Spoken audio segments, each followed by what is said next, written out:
there were moments in that relationship where we had, some of the definitions of what success would be. We had that.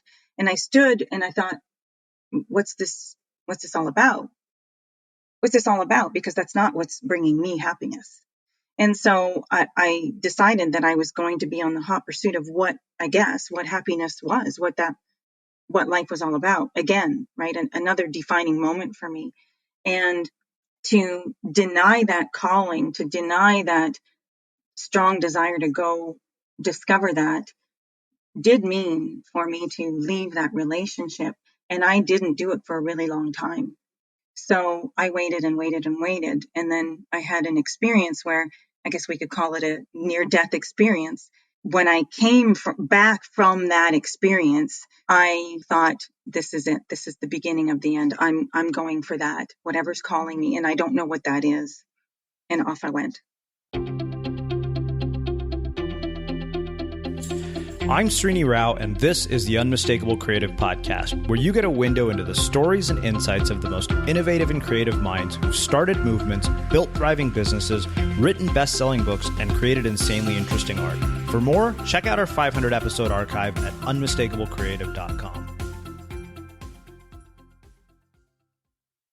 Doing creative work can be kind of lonely, and that's why we built the Unmistakable Listener Tribe. The tribe is a community for professionals to connect and support each other. Everything is designed to help you grow your business and share what's working and what isn't. And that's true whether you're a business owner or an artist. You'll get access to feedback, live conversations with guests, and so much more. By joining the tribe, you become part of a community of creators who all support each other, and it's completely free. Hopefully I'll see you there. Visit unmistakablecreative.com/tribe to join. Again, that's unmistakablecreative.com/tribe. Christine, welcome to the Unmistakable Creative. Thanks so much for taking the time to join us. Thanks. I'm excited to be here. Yeah, it is my pleasure to have you here. So I was introduced to you by way of our mutual friend, Hillary Weiss. And anytime another guest refers somebody, it's almost always an instant yes. So it was kind of a no-brainer to have you here. You have a book out called Keep It Simple, Smarty Pants, all of which we will get into. But before we do that, just based on and having what I've read in the book, I want to start by asking you, what religious or spiritual beliefs were you raised with, and how did those end up impacting your life? Well, I wasn't really raised with much of a religious voice. We were Catholic, certainly, but I can't say that influenced me all that much overall. And I came more into spirituality, the idea of spirituality, more in my late teens, I suppose, the concept of that. And I integrated that perspective in amongst many other beliefs that really felt aligned and what resonated for me. I never really resonated with the idea that I was here to redeem myself or to prove my worthiness. And so I explored Buddhism and explored other avenues and read about other religions. And truly that the one that I live by more now is that we are all God, for lack of a better word, and that's not meant to be disrespectful of that word either, but we are all spirit, really, and that we are all born worthy and good and empowered or powerful. And I really like that perspective, that we don't have to put ourselves in any kind of corner of this is the better or the worse religion or the right or the wrong religion. It's just simply, if we all come from that basis, and I think that all religions do have at the core of them, if we're not messing them up, at the core of them, their first intentionality was, and maybe has not remained so, but that we are spirit and we are good. What prompted your exploration of spirituality? Because 13 seems like a really early age to start thinking about things like this. I think if you'd asked me when I was 13, I was probably busy playing video games and wondering why girls weren't interested in me.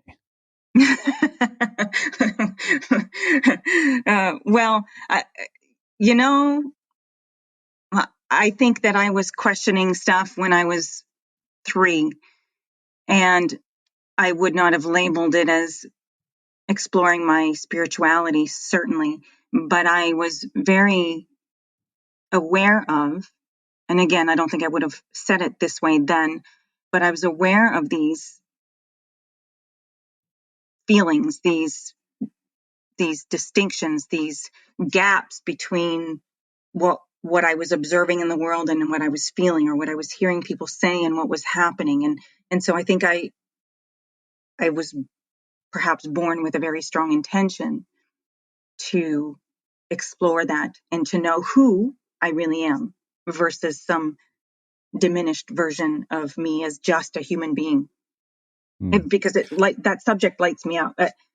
I could go on and on. We could be talking for 4 hours about that subject alone of who we really are. And it's not just human. Yeah. You mentioned that you started questioning things, and what I wonder is why more people don't, because whether it's religion or whether it's self-help as religion, a lot of people take other people's advice as gospel rather than guidance. They don't question it in the context of their life. You and I were talking about this, I think, when we were supposed to have this conversation on Monday, and I said I feel like context is so overlooked. But why is it that most people don't question what's happening in their life or in the world around them? I don't have the answer to that, certainly. I don't but expect you to. Right. My perspective, my take on that is there are probably a lot of reasons, but I think that we grow up in environments where the people around us believe what they believe. And so often we just don't question it. We just adopt it and adapt to it. And that's not really answering your questions. Why don't people question? I don't know. I don't know. And I think that it's, again, there are realities that we live, and then they're affirmed by our beliefs. And so why would you question some things? Mm-hmm. Why would you? I just have a very deep desire, strong desire, that calls me to question, not in a, not in a way to be criticizing or demeaning anyone else and their perspective. It's more about, well, what do I believe? What do I really believe? What do I think about that? Is that true for me? Does that resonate for me? Is there another way? Is there another thought? Is there another perspective? And so I don't know. Some people question more and others just accept what is what is. That's all. Yeah. No, I appreciate this whole idea of whether something is right for you. I think that, as I told you, that was what really, prompted me to want to talk to you, was to kind of make this distinction. But before we get into that, what did your parents teach you about making your way in the world? I'm sure I know for sure they taught me a lot. Can you ask a more specific question? Because yeah, I mean, what type of advice did they give you about careers, and making sure that, your adult life was how you wanted it to be? Did they encourage any particular career paths? No. And frankly, I don't remember very much. I know that my father was a great influence in terms of, I saw him work hard, and he bought a business and moved us from one area in Canada to another area, and sort of pick everything up and go to a different place. And he started anew there. And while he was working for Quebec Hydro, he always had jobs on the side and would do other things. And when we moved to Ontario, he bought a business with his brother. So I think I learned from him. What I remember about him was he was out selling milking parlor equipment, and he was always looking for opportunities. He was in the farmers' barn, and he was looking around to see if he had anything to sell to him, to my father, to him, or if there were opportunities for my dad to be making some kind of a deal. So I learned opportunity is everywhere. I learned, certainly I have the entrepreneurial spirit because I've always just wanted to do what I wanted to do. I remember my father saying about me that I was always determined. Now, I don't remember myself to be that way, really. necessarily as a young child, but I guess having heard that, I think, yeah, probably. I don't recall that they were saying to me, you can be anything that you want to be, or any of that kind of thing. I don't know what their perspective was on that sort of thing. And my, when you're in your childhood, you can think, this sucks. And at about 17, I really started examining that, and whatever perspective I had come to by that time, I worked through, and I think I had a phenomenal childhood and experience and learning opportunities and beautiful platform to bounce off of. And truly, my parents were nothing but supportive in the ways that they were. Everything really contributed to who I've become. So as far as specifics, I don't have them otherwise. I appreciate the fact that you alluded to the fact that when you look back as a child, or in childhood, you think this sucks, because I had so many of those experiences, particularly being raised by Indian parents. And I realized the things that I thought that sucked about being raised by my parents have Right? been invaluable in adulthood. Yeah. I mean, I look back and were there things that happened that were out of my control, and that I made the mean things, and I interpreted to mean that it was all my fault, or it was their fault, or whatever it is. That's part of life. That's part of your own self-discovery. That's all part of your being able to make your own choices from where you stand. And I think from where I've been for a long time is I love the people who raised me for being the people that they are and were, because truly I believe everyone is always doing the best that they can from where they are, and that's not at all implying that they didn't do well. That they did great. Look, staying healthy isn't easy. Watching your diet, hitting the gym, avoiding stress. But a good night's rest helps boost your overall health and wellness. And it couldn't be easier. The new Sleep Number 360 Smart Bed is the only bed that effortlessly adjusts and responds to both of you. The result? You wake up ready for anything. Proven quality sleep is life-changing sleep. Don't miss our weekend special. Save up to $500 on select Sleep Number 360 Smart Beds, plus free premium delivery when you add a base. Ends Monday. To learn more, go to sleepnumber.com. Yeah. So what has been the trajectory that has led you to doing this work? Because I know you're a coach, but you're also somebody who's coached people for a very long time, which is one of the reasons I thought it would make sense to talk to you, because I feel like one of the, you and I are talking about my skepticism about coaches. And I think my big sort of aversion to it is often it's either people with lack of experience because the barrier to entry is so low, or, I think that, there's no evidence to validate what some of these people are saying are true, but we'll get to all of that. But what led you to where you're at? To become a coach? Yeah. Like, what's been the trajectory of your career that's taken you to where you're at to writing this book? Well, I think my trajectory, my choices have always been from that desire to know, from that desire to sort of debunk all of the bullshit that we tend to believe that is false, and to live a life from premises that are solid and true. For me, again, I'm not saying they need to be true for everyone else, but to see through the bullshit and to build from those foundations that are empowering, versus continue to tell stories and build my life upon a leaning tower. If it's built on a cracking foundation, on a false premise, you can't help but build false. If from a false foundation, you can't help but build a false, not very sturdy building. And so that's a strong desire of mine. And in fact, this morning I was thinking about some things that are happening in my daughter's life right now. And I thought, really, perhaps at the core of what I do is, can I swear on this show? Yeah, of course. Yeah. So it's be unfuckwithable, right? It really is about self-empowerment, so that you become unfuckwithable and really know who you are. And because you can get jerked around get jerked around from those false premises and believe things that are untrue about you because other people think them, or because you've been told by society, or whatever it is. And so I think it is really that piece of empowerment to really stand and be who you are, no matter what.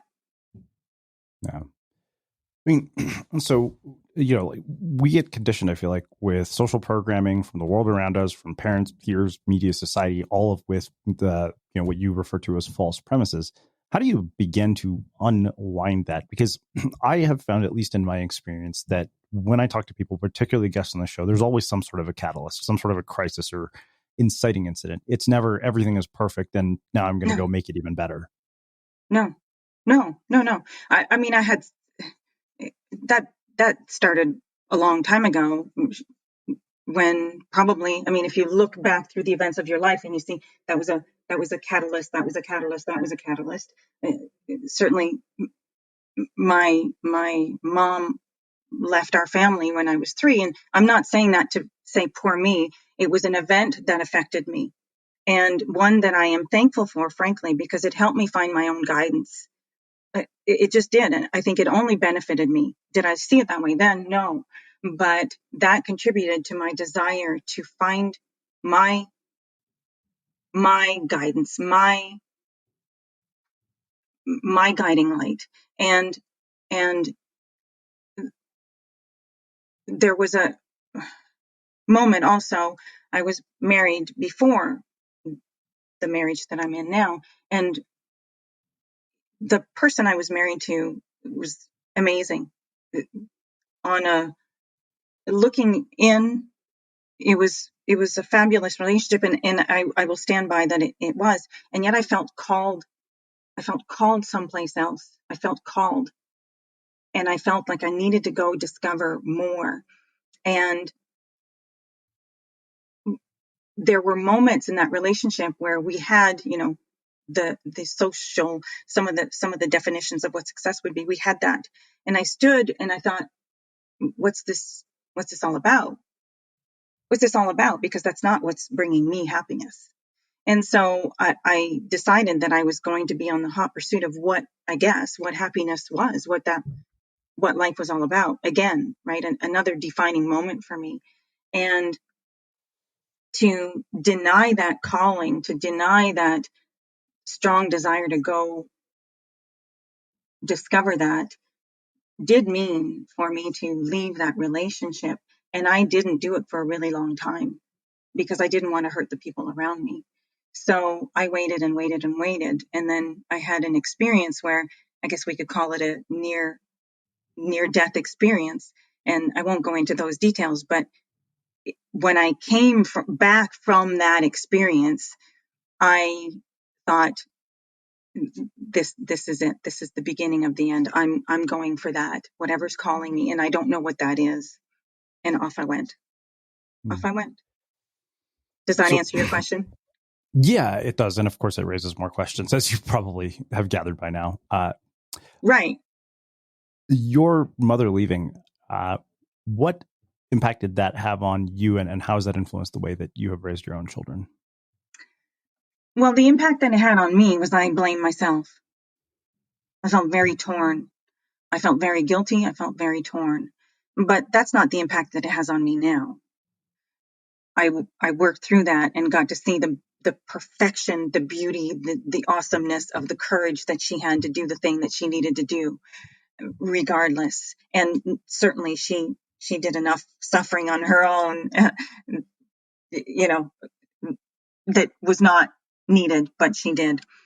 The way that I parent now truly is with guidance, but as much as possible, I want my child to discover what is right for her and what is not so right for her, and to believe in herself, to feel confident, to know that she has wisdom within herself, and to let her make her mistakes, let her discover what she decides to do with the life that she's creating and the results that she's getting.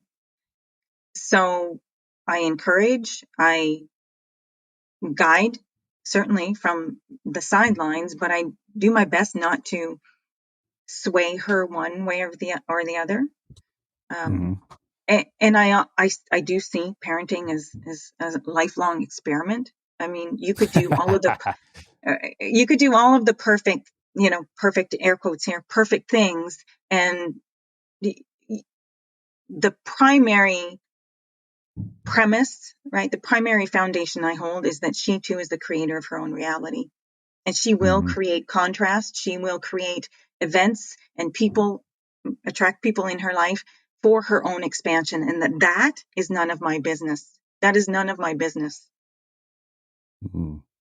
Well, I think that actually makes a perfect segue into getting into the book. And you open the book by saying there isn't a wrong or right way to approach your life, but there are principles that you can integrate that will assist you in living and loving your right life, which Yeah. I absolutely loved that, because I think the idea that you talk about it from the lens of principles and looking at it through the lens of your right life was what really kind of made me want to talk to you, because I feel like people listen to people like my guests all day long. They read books by, people who have also been guests here, maybe not.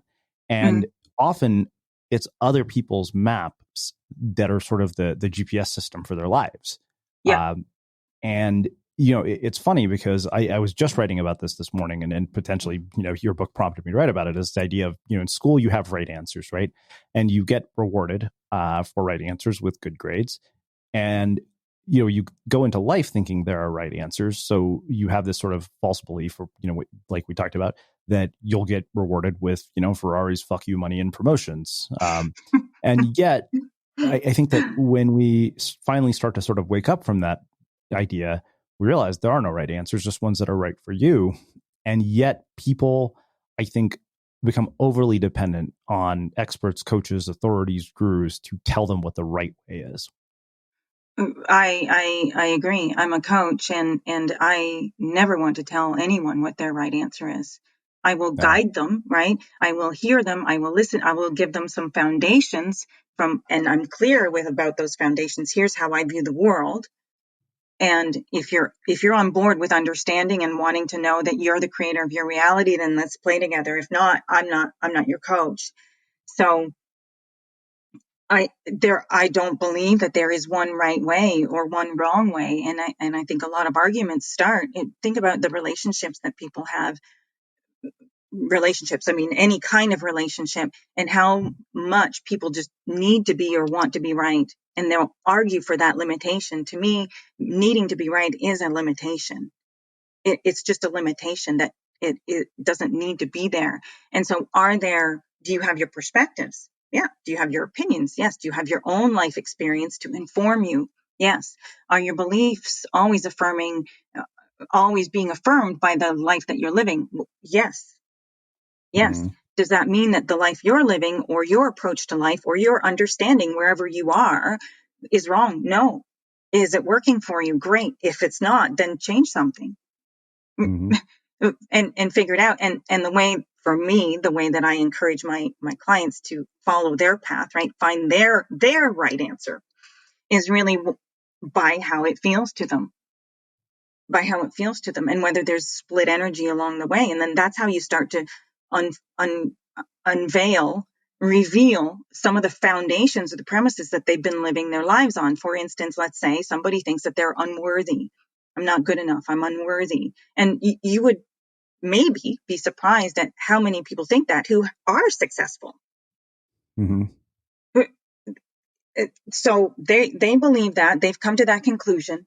Either somebody sent it to them, or because they've been able to create something, they've been able to experience great wealth, but shitty relationships. And so I'm unworthy is often a conclusion.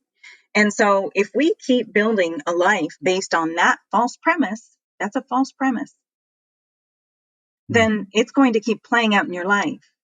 And that's not true. It's not true. And it's not helpful.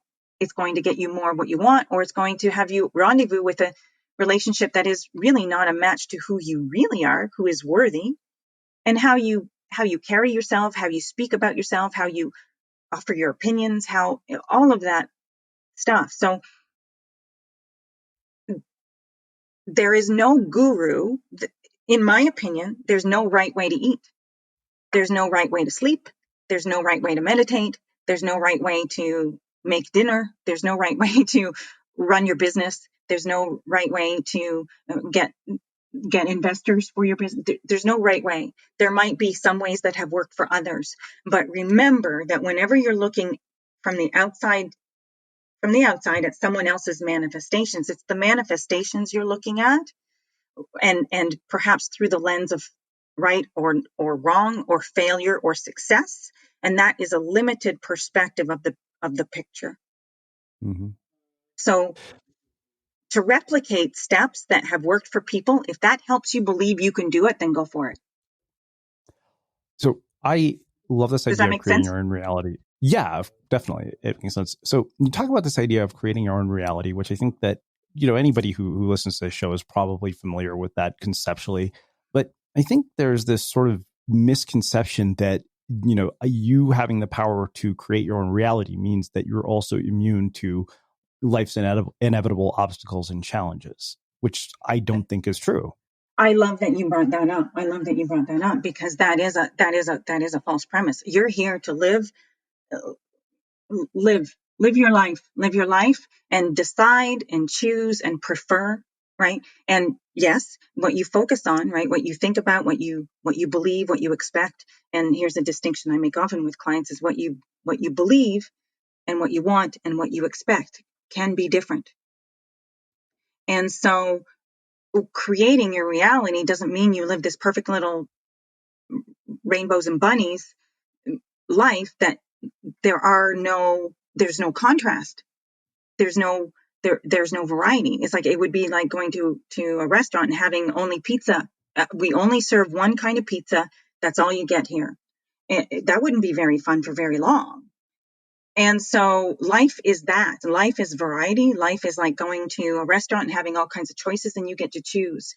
And that does not mean that you are wrong or a bad creator or unworthy or undeserving or any of those. We could go on again here about having a life that is not complete, air quotes here, or perfect, because you are ever evolving and you are ever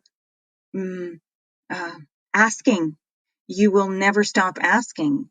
And everyone that you know, I will guarantee it, stands in a place of being in a place wherever they are with whatever they have and whoever they're with or whatever, in a manifested place, right? Wanting something more or wanting something less, but that's a want. Mm-hmm. That's a want. Yeah. And so everyone has desires unfulfilled. So get used to it and embrace that. Be proud of it. Do you have everything you want? Hell no. Hell no. I got lots on my list of things I want, and I'm eager about it, not feeling a failure for it. And that's where I find, again, a lot of people feel like a failure, for lack of a better word here, but they feel like they're a failure if they stand in a place of not having the relationship that they want, or not having it at all, or being in a maybe some place that there is less desired in the relationship. They think there's a problem, or relative to business or their body or whatever it is that matters to anyone. When they stand in a place that they've decided is not a place that they really want to be, and there's something that they're reaching for that isn't yet, they deem it as failure. And it's just that's just not true. That's just not true. If we could all understand that we're all standing in this place of always wanting more, and why not be thrilled about it? Did you get that job yet? Nope, not yet. Looking forward to it. Did you fix that problem? No big deal. Mm-hmm. And just truly just see it for really what it is. It's this discovery. It's this discovery of you. And you get to make of it whatever you want. And you get to stand proudly wherever you are and say, I'm standing on this platform and there's more coming. Yay for me. Yay for me. Yeah. One of my old mentors used to say that, when you become successful, your problems don't go away. They magnify. When you get what you want, your problems don't go away. And I was writing about this the other day on Facebook, and I said, do you really think my parents' lives became problem free when they had me. Now they have a son who never remembers to put the cap on the toothpaste, as my mother has told me 1,000 times. And it's kind of interesting that we have this sort of other false premise that when I get this thing that I wanted so badly, whatever it is, the money, the fame, the relationship, that all my problems will be gone. And yet that somehow over and over, that turns out not to be true. Yeah, it's the I'll be happy when trap is what I call it. And it's truly, again, contrast, right? Variety, asking for more, asking for improvement. Why is it that we see you, the son, let's say, as not putting the cap on the toothpaste as a problem? And I'm not saying right. Feel free to give my mom a call. I don't think she'll agree with you. But you see what I'm saying? It's like, why are we perceiving these things as problematic, whatever those things are? And I can hear people arguing for that, but it's simply, there's a different perspective. This is life. Embrace it all, and see that this moment of when your mom saw that cap off of the toothpaste and it frustrated the hell out of her, she had a desire. A desire was birthed within her. And also that play between you and her, I love relationships for this primary reason, is that there's an opportunity for everyone involved, for the one who's standing in a place of saying, would you please put the damn cap on the toothpaste, to find a different perspective. And there's the opportunity for you to either think that you're bad or wrong or a pain in the ass for not putting that cap on the toothpaste. And there's this beautiful interaction where we can all say, you're welcome. And what I mean by that is, you're welcome. I'm happy to be a catalyst for your expansion. Because if you're holding me to a condition, holding me to a behavior that will make you happy, or a behavior that you think will make you happy, because everything that everybody wants relative to people and their behavior, or relative to, I want a new red car, whatever that is because they think they will fill in the blank, the happy when trap.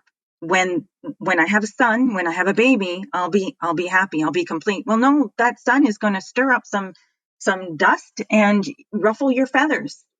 Can you enjoy it? Can you embrace it? Can you love it for what it is, for the expansion that it's giving you?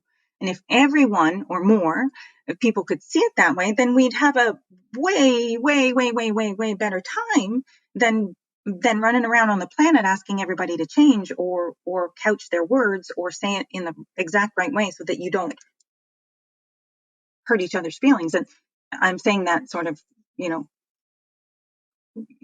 your feelings don't get hurt. You choose them to be. Mm-hmm. Look, staying healthy isn't easy. Watching your diet, hitting the gym, avoiding stress. But a good night's rest helps boost your overall health and wellness. And it couldn't be easier. The new Sleep Number 360 Smart Bed is the only bed that effortlessly adjusts and responds to both of you. The result? You wake up ready for anything. Proven quality sleep is life-changing sleep. Don't miss our weekend special. Save up to $500 on select Sleep Number 360 Smart Beds, plus free premium delivery when you add a base. Ends Monday. To learn more, go to sleepnumber.com. So in the book, you break this up into two different parts. And in part one, you talk about the three things that we need to know. You say we have a soul, that emotions are incredibly important, and reality doesn't happen to you. Mm-hmm. I think we've kind of sort of, in a roundabout way, talked about soul without intending to. But let's talk about this idea of emotions, because I think that, there are, in my mind, two tendencies when it comes to emotions, at least in my experience. You have a bad emotion, you try to suppress it. You have a good one, you try to, to hang on to it as long as you can. And somehow neither one of those last, even though we think they will. Right. So what is your question? Well, I mean, you say we're taught to think that having bad feeling indicates that something, person, or circumstance is bad and is the cause of you feeling bad, when in fact, it's just dissonance or disconnection with your soul. We're also taught that feeling good means something, person, or circumstance is good. And the cause of you feeling good is when it's just resonance and connection with your soul.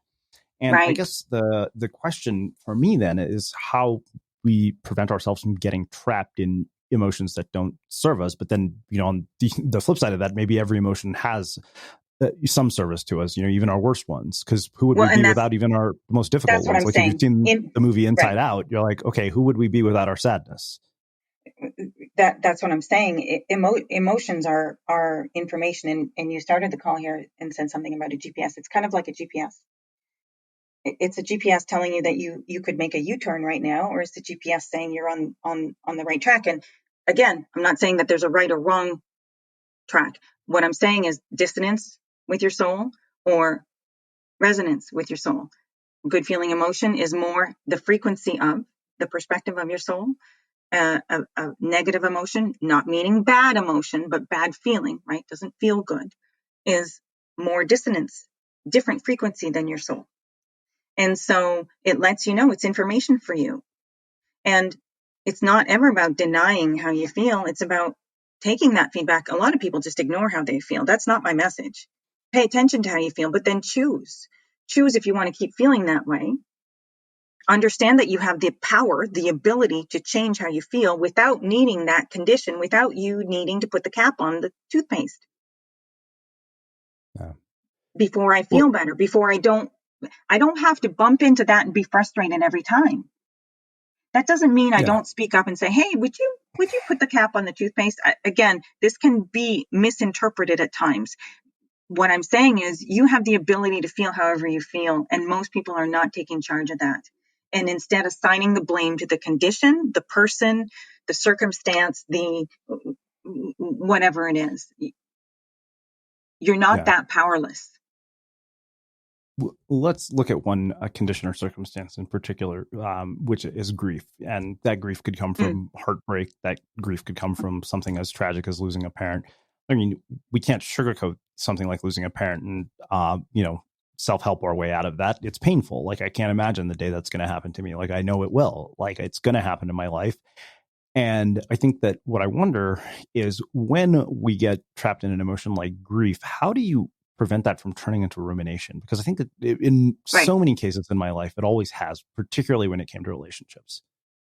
Yeah, well, a couple of things. First is from your soul perspective, when you think about grief, when you think about losing, from the human perspective, you perceive loss, and your soul is not perceiving loss. So number one, that's a perspective that creates dissonance, which then we label as grief.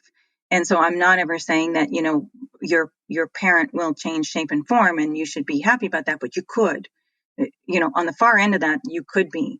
So first, it is a perspective. Second, it is an adjustment as a human being, because we are here having the human experience, and our souls are dancing and playing with us, and we're either blended in that perspective or we're not.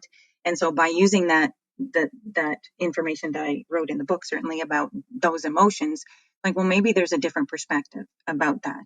But and that's how you help your grief. You're going to recognize that your parent or your pet or your friend and so on, but it is the constant reaching for, is there a better feeling? And that does not make me wrong for where I am, but it's more like I'm in it.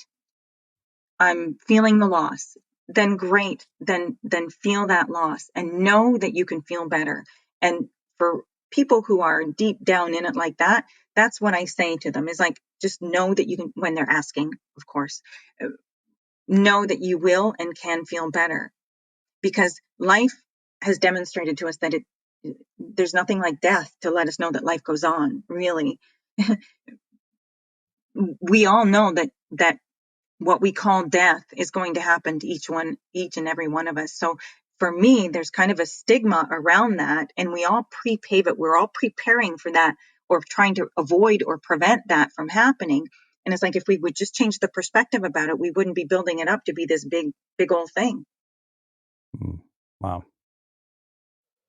Well, and that's not to say that that's never to say that you're wrong for feeling sad, because it's just a different understanding, which maybe, just maybe, can help you move through it more easily, can help you bounce back sooner. You see? Yeah. Does that make sense? Yeah, it totally makes sense. Right. So let's talk about this idea of manifesting, because I think that, one of the things that really kind of has stunned me is I think that when a movie like The Secret comes out, it kind of led a lot of people to sit around making vision boards, sitting on their asses and not doing anything. And I remember John Asraf, who was a guest here on the podcast and even was in the movie The Secret, he said, yeah, there's one really important thing that was left out of that movie, the law of Goya, get off your ass. And, you actually, I really appreciated the way that you explained this. You said thoughts attract, they do not assert. You don't, for the most part, purposely manifest anything to hurt yourself or purposely attract things you don't want. Mostly that's done through oblivion or misunderstanding. If you've been thinking and feeling and thinking and feeling and thinking and feeling and didn't know that you attract the essence of your thought. And so I think that, there are two ways this goes, because I think people sit around thinking, hey, I'll just think about having $1 million and it'll fall from the sky, which anybody who's actually earned $1 million knows that's not true. So how do we actually use this in a way that's practical as opposed to aspirational and new age bullshit? Right. So a couple of things I want to address that you didn't say. The Secret was I think a great introduction, a great platform for people to start understanding that they create their reality, law of attraction and things like that. I think the other missing piece in The Secret was the emotional part. Is your emotions are your GPS. Your emotions are the indicator. And that's a big piece in creating your reality and understanding law of attraction, if we're going to talk about that, which a lot of people misunderstand, frankly. And so now for the practical end of it, yeah, okay, all right, I'm just going to sit around on my couch and just hope for $1 million. Well, technically, what you want is probable. Anything that you want. If you can think it, you can have it. But what is also missing in that equation is, what do you believe about that? What do you think about consistently? Where are your thoughts today and this moment and yesterday consistently? What are you practicing, right? What are you practicing along the way? And you say, well, I'm just going to think about $1 million. Okay, well, you're with that attitude, you probably don't believe it, right? And you didn't come to be a creator to sit on the couch. You just didn't, because action is fun. Being involved in the process of the creation is part of what we are here for. And to think it into being, yes, to feel it into being, yes, but also to take that inspired action. And what a lot of people do is contradict their desire with an opposing thought, contradict their desire with an opposing belief. And so they say, but I'm not, don't want to do anything. And then, well, what are you doing in between? What are you doing in those moments in between? So in a practical sense, it is about thinking about what you want. Yeah. But that can go too far also, because what I've found is people misinterpret the idea of think about what you want, think about what you want, think about what you want, make a vision board, write it out, spell it out, tell the universe, announce to the universe what you want. And frankly, that's blah, blah bullshit. It just is. Make an affirmation about what you want. No, blah, blah bullshit again if you don't believe it. You're amplifying where you are, and things that you are attracting then are going to match right where you are. If you are reaching for something that you're not a match to, that you don't believe, that you have contradiction to, what you want isn't going to come. And it's not about the vision board and the affirmations and the goal setting and all of that stuff truly is for you to get up to speed with what you've already told the universe that you want. Because every time you bump into something where you think, whether you know it or not, or whether you speak it out loud or not, you bump into moments throughout your day, every day, where you say, I don't like that so much, I want this. Or you're standing in the sunshine and you're feeling it and you're loving it, and it's like, you are requesting vibrationally frequency, right? And making a billboard announcement always, all the time, many times throughout your day about what you do want. And that's what your soul, that's the frequency that your soul matches, right? And only that frequency. So law of attraction responds to your soul and to you who's saying, oh, but I can't. Oh, look at this shit. This is bothering me. Let me point over there to more of that I don't like or perceive as a problem, and da-da-da-da-da. And so here you are, not inspired, and then thinking that you need to speak louder to the universe, or thinking that you better write it down. And so I'm going to try harder, and I'm going to tell the universe again. The universe heard you the first time, dude. Don't have to say it again. Wow. Well, I think that there's one other thing that really struck me, and this was this idea of a magnificent order in the universe. And you say there's a magnificent order in the way that things play out because equivalent vibes harmonize with each other always. There are no exceptions to this order. It applies to everyone and to all things. Even the things you see as going wrong are actually in perfect order because it's not random and it's not out of place. It may not be what you want, but it's inevitably, irrevocably happening in response to your vibrational advertisement. There's always an essence that's a perfect match for that event, circumstance, or feeling. There's only perfect synchronicity with your vibration. And I think the reason Who wrote that? apparently you, which is quite well written. The reason that struck me in particular is I come from a culture where people want to force this order. And particularly when it comes to marriage. I know this, and having been on a Netflix dating show for Indian people, I just see this. There's this sort of arbitrary timeline that we place on people, like they have some sort of expiration date. I remember one of my mother's friends calling me, right after this thing came out, trying to introduce me to some girl, and she said, you have to get married on time. And I was like, on time for who? Like, on time is a good metric for your DoorDash order, but probably not for the person you want to marry. It's like, you're going to be, I was this close to saying you're going to be dead anyways when this happens. So why do you care if I get married on time? Granted, I didn't say that. But that's why I wanted to ask about this, because the universe doesn't respond to your words; it responds to your vibration.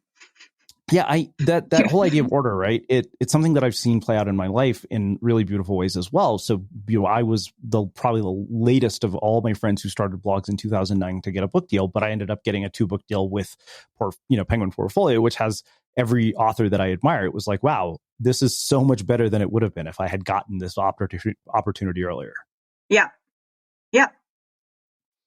But people resist that whole idea because I feel like we're always trying to force this magnificent order. Most people are trying to force it. Just think about the time consciousness, the time scarcity, the money scarcity, I'm 35 or I'm 45 or I'm 20 or I'm whatever. Think about what I need right now. And people for the most part are trying to force things instead of finding that emotional place within them. They're trying to force the conditions to come into place. They're trying to defy the laws of listen, dude, you are not the one exception to the universe. You're just not. So everything is going to match your vibration. It's like a big broadcast. It's like, look at me. Here's what I'm all about. I'm about pushing away everything. But there's also this beautiful idea that when you think about this magnificent order, that what you want is always known. What you want is always known by the universe, by your soul, by however you want to think about that. So if what you want is known, and you come from the premise that, okay, number one, what I want is known. Number two, what I want is a done deal. The universe isn't saying, no, not giving it to you. You can't have it. You're unworthy. You're undeserving. You haven't worked hard enough. You haven't earned it. You're not old enough, or you're too old. There's none of that. Is if you understand, again, what you want is known. What you want is inevitable unless you stand in the way of it. Then why would we be trying to rush it? Why not savor it? Do you want to hurry through licking your ice cream cone, or do you want to savor it? Oh.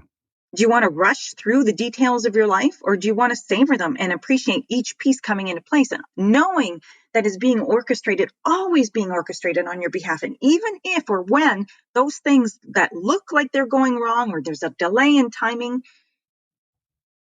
it's always matching your vibe, always, but there's always benefits. So if you approach everything from this, where I stand, where I am, what I know, who I am, what I've come to know, what I've come to understand, and what I want, and where I am relative to that, is all in this beautiful, beautiful place of orchestration that I can just benefit from right now. So what is there that I can benefit from right here and now? And what's my hurry? Like, what is my hurry? I'm going to die soon. I've only got so much time. Like, that again is a false premise, because we are eternal. And that's a kind of a hard, not so much hard, but kind of hard concept for people to understand. It's like, well, I'm this age, or or I need money, or I want to make that promotion by that time. It's like, well, okay, have your desires, but also learn to understand the message that you're sending. Are you contradicting your own desire? And for the most part, most people do in a lot of situations. Well, let's talk about this whole idea of practicing awareness, because you say practicing awareness allows you to reframe your perspective with feedback from your emotions, guiding you toward a more or less connection, which is valuable in creating and living the life you want, no longer moving forward under false premises about what your feelings mean. It's like the difference between building a house on quicksand and building one on a solid foundation. And I think the reason that struck me is probably my favorite book that I've read this year, which is an old book, is the Anthony DeMello book, Awareness. And it was kind of one of those books I felt that was sort of unconventional advice for life that most of us are kind of paradoxically unaware of. So how do you begin to practice awareness in your life? Pay attention to how you feel. Pay attention to how you feel. Pay attention to what's going on in your life. If you've gone so far as to have a manifestation, right? Something that you've bumped into, and this is not at all to be guarded about your life. This is about embracing your life and being present. So if you bump into something that you want, you wouldn't really describe it like that if it was something that you wanted. If something comes into your life that you want, or you bump into something that you don't want, it's like, all right, well, I've been thinking and feeling up until now. I guess I didn't pay attention. So the manifestation is there showing me what I've been thinking and feeling, and now I get to change a perspective. Or if I'm about to say something to you and I can feel my gut wrenching, or I'm really angry at you, I'm blaming you in this sense, right? I'm using you as my reason to feel anger, really is what I want to say. And I'm going to dish it out at you. That's an indicator to me. That I'm feeling powerless in that moment, and I'm about to speak something that is not from a true premise, really, not from the perspective of my soul. So I could take a step back and say, hold on, I'm just going to collect myself and find a way to feel better first, just calm myself down, and then I will, right? So awareness is always beneficial because it lets you know what you're in the process of creating. It lets you know, even after the fact, if you've been oblivious to how you've been thinking and feeling, because so many times we think a shitload of thoughts in a day, and most of them are what you thought yesterday, or the same essence of what you thought yesterday. And so from there, then we keep creating the same outcomes. And so as you pay attention to how you feel and you care about how you feel, you can start asking yourself that question: is this really what I want to believe about this right now? Is this really what I want to expect about this? Is this really am I going to use that as my reason to feel bad right now? It's a choice. It's okay if you do, right? But I want you to recognize that it's a choice. Yeah. So you talk about action, I think, in a way that was very different than I've ever, read in any other book that I've read. Awesome. And I thought that it was really interesting because you make this distinction between sort of action in different ways. And you talk about the purpose of action, and what is the purpose of action and how do people misunderstand it? Because you say the purpose of action isn't necessarily to accomplish something. The purpose of action is to move in the direction of it as a means of your energy flow. The purpose of action is to celebrate an inspired thought. Action is to inspiration as a party is to planning. One is better with the other. And so where do people go wrong with this? Well, why did that resonate with you? You said you haven't heard it described in that way. So what about that? Well, I think it's, you know what it is? You said the purpose of action isn't necessarily to accomplish something. And so, I mean, the connection I made between it is I've been writing this article that I haven't published yet about why changing your behavior leads to better results than setting goals. Because in my experience, that is actually what has happened. I had the goal to get a book deal with a publisher for 5 years. It never happened. Then I changed my behavior to writing 1,000 words a day, and I got a 2-book deal with a publisher. So I think that's why it made me kind of see, you're right. The purpose of action there wasn't to accomplish something, but I accomplished it because of the action. Well, I kind of want to say perhaps to that. You accomplished it because you believed that following through on that action would perhaps get you closer to your desire. And in the process of doing those actions, it's thought actually accomplishes 99% of any manifestation. It's the vibration comes first. The vibration comes first. And so action is intended to be that inspired movement forward, the allowing more energy to flow and receiving that inspiration to move toward. And it was already pretty much done before you decided to start writing those words on the page. But your action in this case helped you align with the belief. Okay. And also you're looking at it from that perspective that this equals that. And so in that process, did you not discover more about yourself? Did you not actually, in the process of more writing, get to more of what you wanted to say, which was actually more of a complete picture to what you meant to be publishing, which then brought you to the place that you met your desire, your fullest in this context, your fullest desire that was even more pleasing to you, or as pleasing to you that you wanted it to be, that you weren't quite yet ready for 5 years before. Wow. So behavior is absolutely part of the process, but you can't fake it to the universe. There's a switch somewhere that happens somewhere along the lines that you become a cooperative component to your desire. And that's why then your desire manifests. Because you've also seen people who change their behavior, and let's say working out is kind of an easy one to relate to. I feel, overweight or not fit or whatever.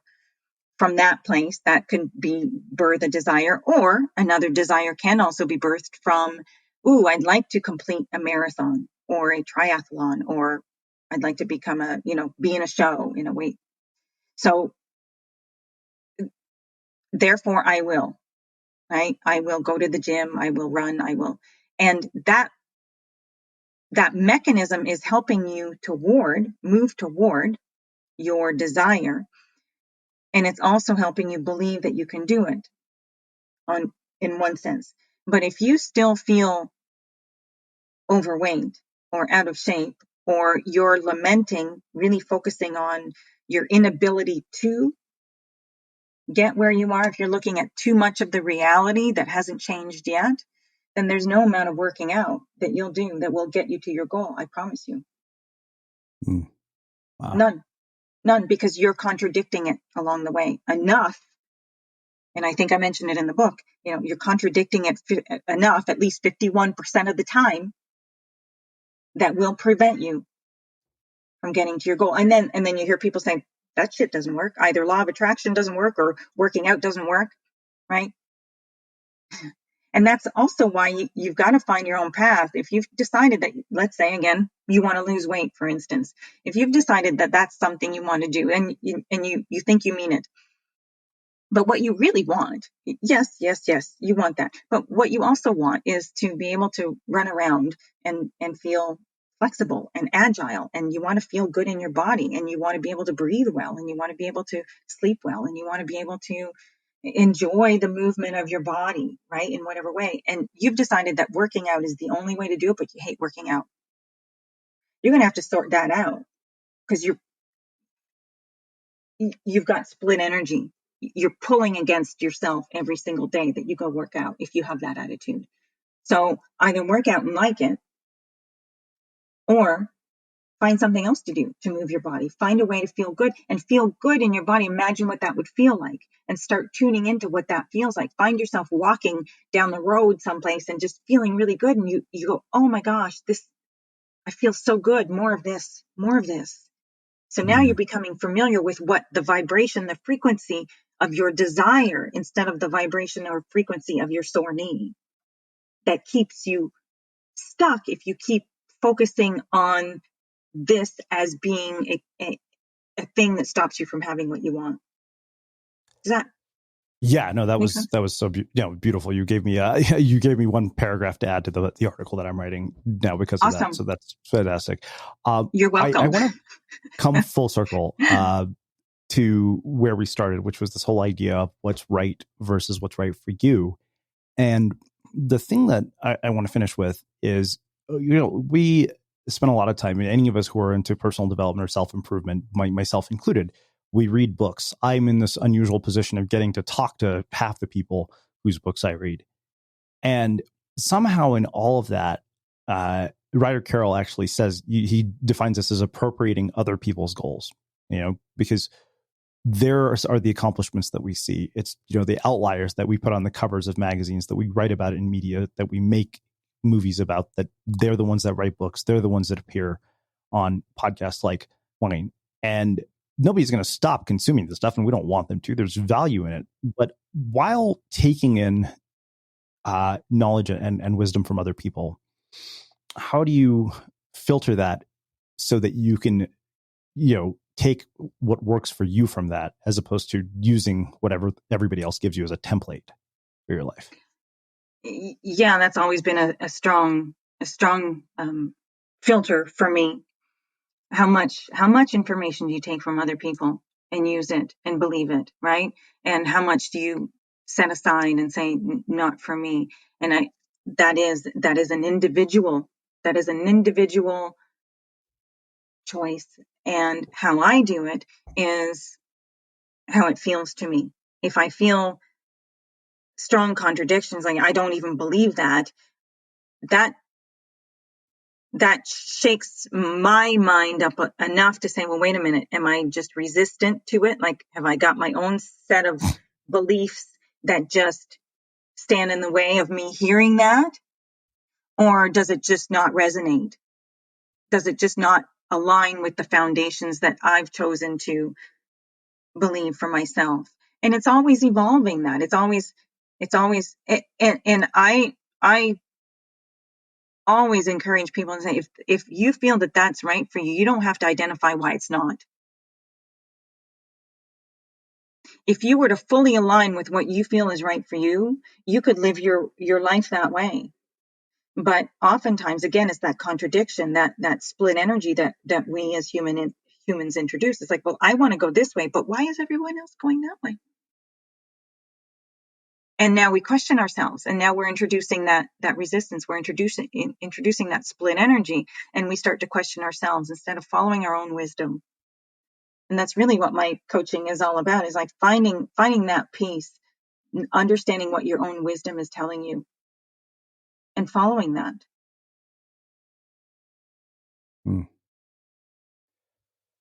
Wow. Well, this has been really, really beautiful and eye-opening and thought-provoking and insightful. So I have one final question for you, which is how we finish all of our interviews. What do you think it is that makes somebody or something unmistakable? What do I think it is that makes someone be unmistakable? Yeah. Being who they are, fully, like unapologetically, fully being who they are. That makes you unmistakable, aligned with who you really are. Unmistakable.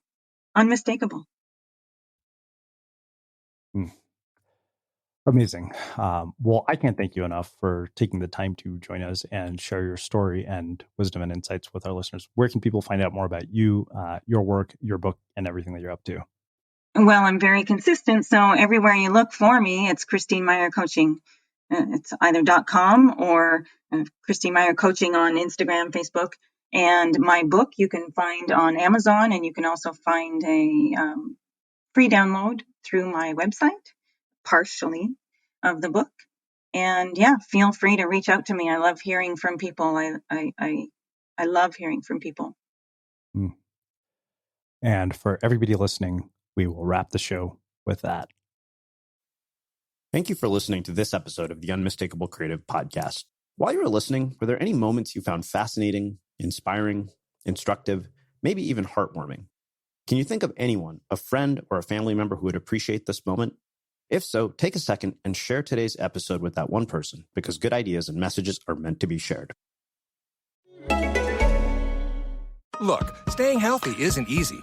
Watching your diet, hitting the gym, avoiding stress. But a good night's rest helps boost your overall health and wellness. And it couldn't be easier. The new Sleep Number 360 Smart Bed is the only bed that effortlessly adjusts and responds to both of you. The result? You wake up ready for anything. Proven quality sleep is life-changing sleep. During our summer sale, save up to $500 on select Sleep Number 360 Smart Beds, plus special financing, only for a limited time. Special financing subject to credit approval. Minimum monthly payments required. See store for details.